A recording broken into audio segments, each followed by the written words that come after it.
So we did a master plan. We brought in, I think, Yakir Gabay, who's one of the most successful real estate developers and brilliant people I know. He's volunteered to do this, not for profit, really because of his heart. He wants to do this. And we've developed ways to redevelop Gaza. Gaza, as President Trump's been saying, has amazing potential. And this is for the people of Gaza. We've developed it into zones. In the beginning, we were toying with the idea of saying, let's build a free zone, and then we have a Hamas zone. And then we said, you know what, let's just plan for catastrophic success. Hamas signed a deal to demilitarize. That is what we are going to enforce. People ask us what our plan B is. We do not have a plan B. We have a plan. We signed an agreement. We are all committed to making that agreement work. There's a master plan. We'll be doing it in phasing. In the Middle East, they build cities like this in 2-3 million people. They build this in 3 years. And so stuff like this is very doable if we make it happen. Rafah will start with. This will show a lot of workforce housing. We think this could be done in 2-3 years. We've already started removing the rubble and doing some of the demolition. And then New Gaza. It could be a hope. It could be a destination, have a lot of industry, and really be a place that the people there can thrive, have great employment. Once this starts going, we think there should be 100% full employment and opportunity for everybody there. And we have a lot of data on what can be, but we think that this really gives the Gazan people an opportunity to live their aspirations. But it all starts with security, and it all starts with governance. Final note I'll just say on the Board of Peace, which is that all the lessons we're doing is we're basically studying the best practices from all over the world, and we're watching who does education the best, who does healthcare delivery the best.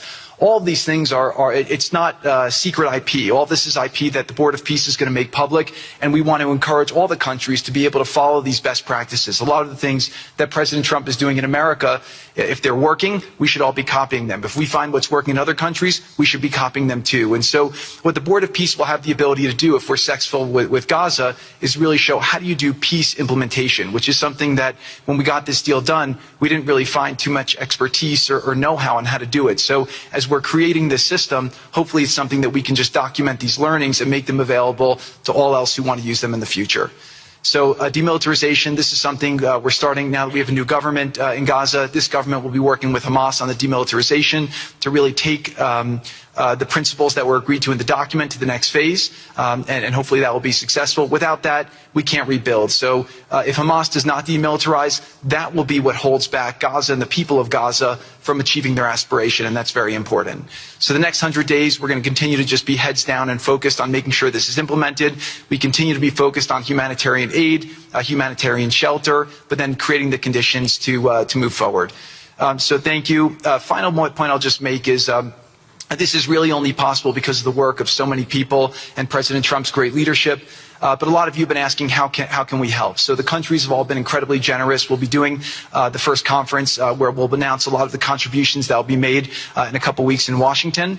From the private sector, there'll be amazing investment opportunities. I know it's a little risky to be investing in a place like this, but we need you to come, take faith, invest in the people, try to be a part of it. And then finally, I'll just talk to people on the media and on the social media, which is this deal only happened because we worked with Israel, we worked with Turkey, we worked with Qatar, we worked with Saudi, we worked with Egypt. I mean, everyone worked together. We worked with UAE. We all worked together to make this happen. I see a lot of people trying to escalate, criticizing Israel or Israelis criticizing Turkey or Qatar. Just calm down for 30 days. I think that the war's over. Let's do our best to try working together. Our goal here is peace between Israel and the Palestinian people. Everyone wants to live peacefully. Everyone wants to live with dignity. Let's put our efforts towards promoting those who are doing the work to build this up, like Ali and his committee. Let's focus on the positive stories, and let's just calm down, turn a new chapter, and if we believe that peace is possible, then peace really can be possible. So we're going to continue to work every day. We need all of your help to do it. And again, I just really want to thank President Trump for his leadership in doing this. This would not have been possible without your commitment to this.